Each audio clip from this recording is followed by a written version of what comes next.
Jai Shri Radhe, Sub Vaishnav ko Jai Shri Krishna. Continuing with the stories of the 252 Vaishnavas of Sri Gosaiji. Continuing from yesterday, Varta 68. Today is day 92. The water was stinking. I got him to rinse out his mouth, and he regained some sense. He told me what had happened, and I listened, but I did not truly understand. Please tell me what this all meant.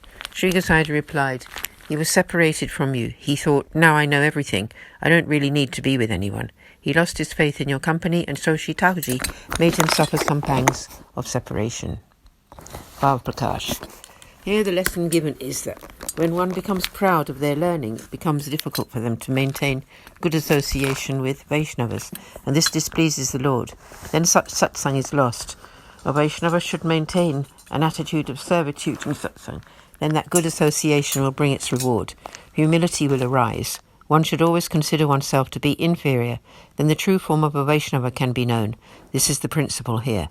Part 1 continued. After this, he got pulled into some reprobate worldly company. He sat with them and came into close touch with them. The dust from that prostitute's feet entered his mouth and he swallowed it. It entered his gut. Then ignorance started to grow and he became fascinated and deluded by such worldly activities.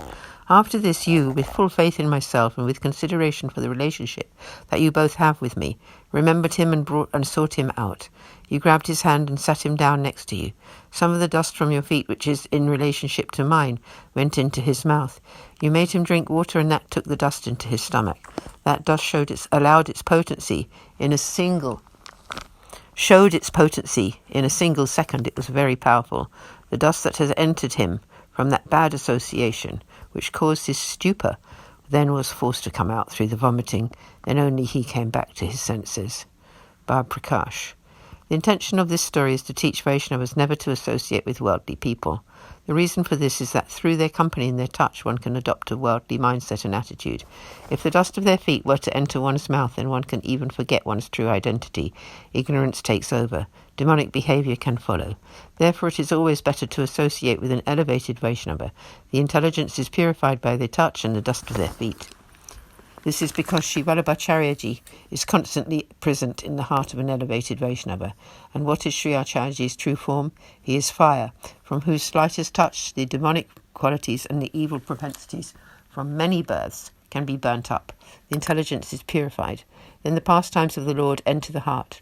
Therefore one should always keep the company of elevated Vaishnavas with the mood of humble servitude, because Sri Acharyaji is within them. One should always regard them thus and have great love for them. Part 1 continued. The two renunciate Vaishnavas listened to all Sri Gosaji's advice and then began to live together again. They respected and loved each other equally. Their loving mood never diminished.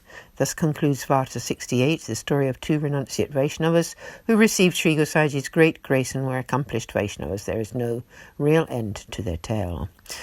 Commencing now, Varta 69, the story of one low-caste fruit seller, or Kunjari, from Mathura.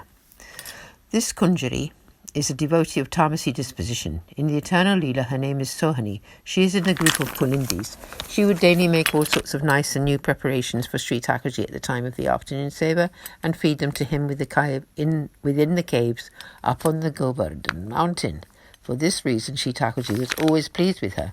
One day she was feeding Sri Thakurji with the lovely new nuts and fruits that she had prepared. At that time, Sri Shamaju approached. She called out in a slightly raised voice, Sri Thakurji is just now having his afternoon snack, so please do not come close. As she said this, a drop of her saliva fell onto the fruits. Sri Swamiji said to her, do you have so much pride that you dare to tell me not to approach? And you are feeding boga tainted with your saliva? Now you must fall to earth, and you will be born into a barbarian family. Thus receiving this curse, she was born into the family of Muslim fruit vendors. She manifests from Harini and is thus a form of her divine loving mood. Part 1.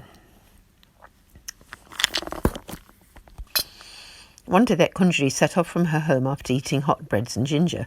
She wanted to go to Agra. It was a day in the hot season. She became very disturbed by the heat. She fell down in the shade of a tree in the forest. She was desperately thirsty. At that very time, Sri Gosaiji was on his way to Srinatadwara. Sri Gosaiji asked his personal servant, "Who is that?" The man replied, "It is a Muslim woman." Sri Gosaiji looked over at her. As he did so, she signalled to him with her hands that she was very thirsty. Sri Gosaiji told his man to give her some water to drink.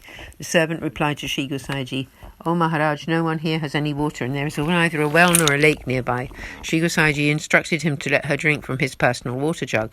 The servant objected. "O Maharaj, your water jug will get polluted by her touch." Sri Gosaiji asked him, "I can always get another water jug, but where will she get a new life? Give her water to drink immediately." Bhav Prakash, here it is taught that a Vaishnava must be merciful to all living beings. Part 1 continued. The personal servant proceeded to give her Sri Navneet Bhuriji's Mahaprasadi water to drink directly into her mouth. She was revived and her intelligence was purified. She had the sight of Sri Gosaiji. She saw his form as a supreme person, Sri Krishna, the son of Nanda.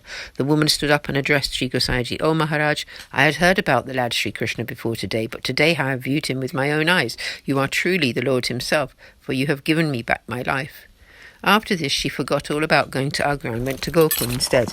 She sat at the door to Sri Gosaiji's Baitak. When Vaishnavas had partaken of Mahaprasad, she would ask them for their leftovers and receive them with the utmost respect. After some days, Sri Gosaiji returned to Gokul from Srinatadwara. She saw him again, and every day she would see him going in and out. She just stayed sitting there. Every day she partook of the Mahaprasadi leftovers. After some time, she set up a shop opposite the Baitak and sat there. She sent word to her relatives, "I am now going to stay in Gokul. I can earn well here since there are no other fruit sellers and people need such items. I will stay here from now on." From then on, the Kunjari stayed in Gokul with her shop. She would bring very nice fruits and dried fruits and sit at the door. She would ask Sri Gosaiji's people, "Please take some of these with you." Those people replied, "We can buy them from you if you tell us the price," but Sri Gosaiji does not accept anything from anyone but his disciples. She became anxious to become his disciple. "Then my earnings can be put to the Lord's Seva and thus be useful." She was always pondering in this way. One day she caught sight of Sri Gosaiji's personal servant. She called to him and found a private corner where she asked him, "Listen, you are an accomplished Vaishnava and a recipient of great grace. I am stupid, ignorant and demonic. Through the powerful influence of your leftovers I have gained a little sense, and I have had the vision of Sri Gosaiji as the Supreme Lord. I know that he has no equal. You have been blessed by him, and you are a servant of the Lord. I take shelter in you. I have no other refuge or hope." Having said this, she joined her hands in supplication and fell at his feet. She said, "My honour is in your hands, and therefore I must ask you something. I have 1,000 rupees saved up.